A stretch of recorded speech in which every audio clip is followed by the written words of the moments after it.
The question is that the motion be agreed to. I call the member for Braddon.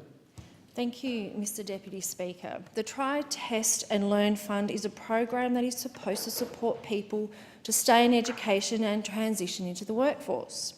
The federal government, in their wisdom, have tried to help people through this program, but such a one-size-fits-all approach is not realistic in rural communities such as Braddon. The cost, time and hours spent travelling are simply impossible to achieve, and this is particularly the case for carers. Jaden Wardle of Devonport is just one of an estimated 73,800 carers in Tasmania alone. Jaden's experience is a really good example of how this fund doesn't work. It is extremely difficult for people like Jaden to access the fund because the location and hours of training provided needs to work in tandem with the amount of care that carers like him need to provide. And with training often only provided in places like Launceston and Hobart, which for those that don't know, many hours away, this leaves little opportunity for people in Braddon. This week is Carers Week, and with 2.8 million people providing unpaid care for family and friends in Australia this week, providing easier access to such training is just one of many ways we can show them that carers count. This week alone, Australia's unpaid carers will spend 36 million hours caring for family members and friends who have a disability, mental illness, chronic condition, terminally ill, or who are frail-aged. That's just 1 week. The people carers look after and the carers themselves are not the welfare dependent, a term the Turnbull government is happy to throw around.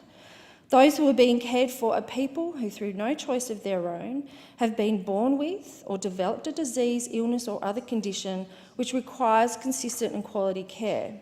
Their carers may be family members, friends, a neighbour, or many, many more, and they come from all walks of life, cultures and religions, and they provide care for a variety of reasons.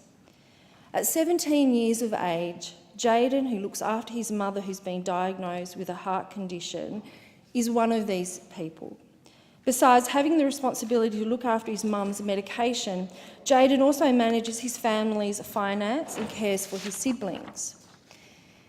He has been his mother's primary carer for three years and has helped to manage her chronic conditions since he was 10 years of age.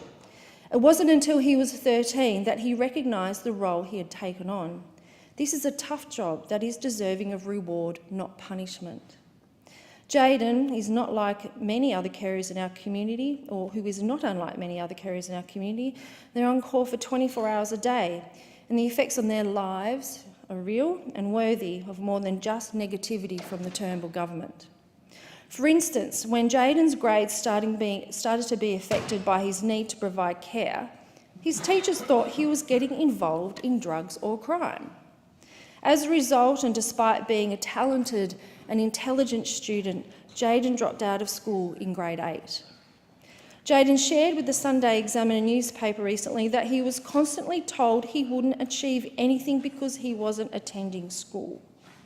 However, showing his incredible determination, Jaden has resumed his studies and has taken on 3 community service diplomas.